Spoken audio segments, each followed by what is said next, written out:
رمضان المبارک قرآن مجید کا مہینہ ہے اور ہم چاہتے ہیں کہ روزانہ 5-7 منٹ میں آپ کو قرآن مجید سے ایک واقعہ سنا دیں اور آپ اس طرح سنیں کہ آپ کو یاد ہو جائے اور آپ اس واقعے کو پھر گھر میں افطار کے موقع پر یا کھانے کے موقع پر ضرور سنائیں۔ عموماً ہم جو واقعات بچوں کو سناتے اور سنتے ہیں اس کی کوئی بنیاد نہیں ہوتی۔ قرآن حدیث کے واقعات میں بڑی نصیحت ہے، تو ہم صرف قرآنی واقعات کو منتخب کریں گے۔ آج میں آپ کو باغ والوں کا واقعہ سنانا چاہتا ہوں۔ یہ واقعہ قرآن مجید میں 29ویں پارے کے دوسرے رکوع سورہ قلم، جس کا دوسرا نام سورہ نون بھی ہے، اس میں آیا ہے۔ پہلے رکوع کا اختتام اس واقعے پر ہوتا ہے۔ عربی میں کہتے ہیں اصحاب الجنہ، اردو میں کہتے ہیں باغ والے۔ واقعہ اس طرح ہے کہ ایک صاحب کا بہت بڑا باغ ہوتا ہے اور وہ باغ کے بہت پھل نکلتے ہیں۔ جب وہ بوڑھے ہو جاتے ہیں تو اپنے بچوں کو نصیحت کرتے ہیں کہ دیکھو میرے بچوں، میرے بعد بھی تم اس باغ کے تم جب وارث بنو گے تو میرا جس طرح عمل ہے کہ اس میں جو میں پھل کا حصہ جو غریبوں کا نکلتا ہے وہ حصہ میں ادا کرتا ہوں جو تم دیکھ رہے ہو، بعد میں بھی تم اس حصے کو ادا کرتے رہنا، اللہ تعالیٰ تم پر رحم فرمائے گا اور یہ نعمتوں کو اللہ جاری رکھے گا اور تمہیں نعمتیں دے گا۔ یہ نصیحت اور وصیت کر کے وہ صاحب گزر جاتے ہیں۔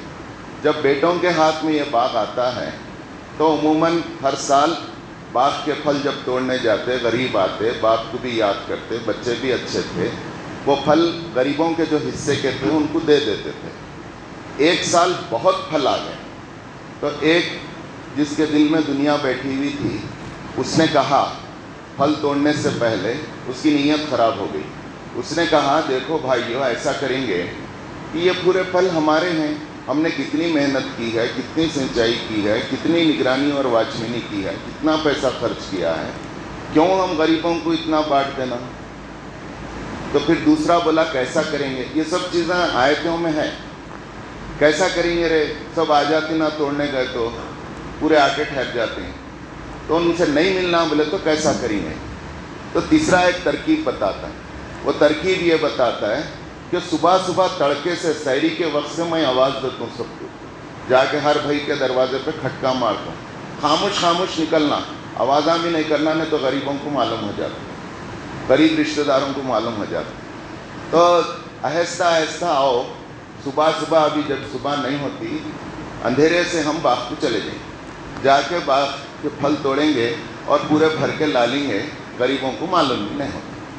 قرآن کہتا ہے وَلَا يَسْتَثْنُونَ، ان کی ایک تو نیت خراب ہو گئی، دوسرے انہوں نے استثناء نہیں کیا، یعنی اللہ کو مائنس کر دیا، یعنی انہوں نے انشاءاللہ نہیں کہا، اور یہ پلان انہوں نے بنایا، جہاں یہاں پلان بگڑ گیا اللہ تعالیٰ نے وہاں پر پلان بگاڑ دیا پلاٹ پر۔ قرآن کہتا ہے کہ اصبحت کالسریم، ادھر دل میں نیت خراب ہوئی، ہم نے باغ کو پورا کا کٹا رکھ دیا، ایسے ہی جیسے کٹے ہوئے درخت پڑے ہوئے ہوتے۔ اب ہوا یہ کہ دوسرے دن ایک بھائی آہستہ آہستہ سب کو اٹھا کے چلو چلو پھل توڑنا ہے تو خاموش چلو، کسی کو معلوم نہیں ہونا، سب مل کے گئے تو کیا ہے، جس راستے سے جاتے تھے ہمیشہ گئے، جا کے وہاں ٹھہر گئے تو باغیچ نہیں۔ دوسرا بھائی بولا ارے اندھیرے میں راستہ بھٹک گئے شاید، تو پھر سب ڈائیگرام ڈال کے دیکھے برابر راستے کو ہیں، پلاٹ یہیں ہے باغ کا، لیکن باغ نہیں ہے۔ سب پکار اٹھے بل نحنو محرومون، اللہ ہمارے سے باغ چھین لیا، باغ یہی ہے، اللہ تعالیٰ باغ ختم کر دیا۔ اس میں خاص بات یہ ہے قال اوسطہم الم اقل لکم لولا تسبحون، ایک نیک بھائی تھا، اس کو قرآن بولتا ہے اوسطہم، درمیانی آدمی تھا، ان بولا میں تمہارے کو بولا لولا تسبحون، کئی کو اللہ کو یاد نہیں رکھے، ابا کی نصیحت کو کئی کو یاد نہیں رکھے، انشاءاللہ کیوں نہیں بولے، نیت کئی کو خراب کرے، میں تمہارے کو یاد دلایا تھا، تم میری بات نہیں سنے، چلو توبہ کرو پھر سے، اللہ تعالیٰ ہم کو اس سے اچھا باغ دیں گا۔ پھر اس کے بعد قرآن کامنٹ کرتا ہے کذالک العذاب، اس طرح اللہ تعالیٰ دنیا کا عذاب دیتا ہے نعمتوں کو چھین کے، وَلَعَذَابُ الْآخِرَةِ اکبر، اور اس سے بڑا عذاب نیت بدلنے والے اور حق مارنے والوں کا آخرت میں ہے۔ لو کانوا یعلمون، کاش کہ یہ لوگوں کو معلوم ہو۔ اس سے 3 باتیں ہمارے کو معلوم ہوتی ہیں۔ پہلی بات یہ کہ اللہ تعالیٰ جو نعمتیں دیا ہے وہ نعمتوں کا شکر ادا کر کے اس میں بندوں کا جو حق ہے وہ حق دینے میں ہم اپنی نیت میں ٹیڑھ نہیں لانا۔ اگر ہم ٹیڑھ لائے تو ادھر ہم پلان بناتے ہیں دماغ میں، ٹیڑھ آتے تو اللہ تعالیٰ وہاں پر ٹیڑھ ڈال لیتا ہے اور وہ نعمت چلی جاتی ہے ہاتھ سے۔ دوسرے یہ کہ اپنے پلانوں پہ بھروسہ نہیں رکھنا۔ اسلامی تہذیب اور عقیدہ اللہ پر ایمان کا یہ مظہر ہے کہ ہم جب بھی کوئی کل کی بات کریں تو کہیں کہ انشاءاللہ ہم کل ایسا کریں۔ اللہ کو مائنس نہ کریں، ہر جگہ اللہ کو پلس کریں پلس کریں پلس کریں۔ یہ اسلامی تہذیب۔ عموماً ہم غیر مسلموں کے ساتھ رہ کے جب بھی جاتے ہیں ایک دوسرے سے مل کے، چلتا ہوں ملیں گے پھر بولتے ہیں، ٹھوک برتے نہیں بولتے ہیں۔ یہ کفرانہ جملے ہیں، یہ کافروں کی تہذیب ہے، شرک کی تہذیب ہے۔ کیسا ملتے ہیں؟ اللہ میں ملے تو ملتے ہیں، چپچ ملتے ہیں۔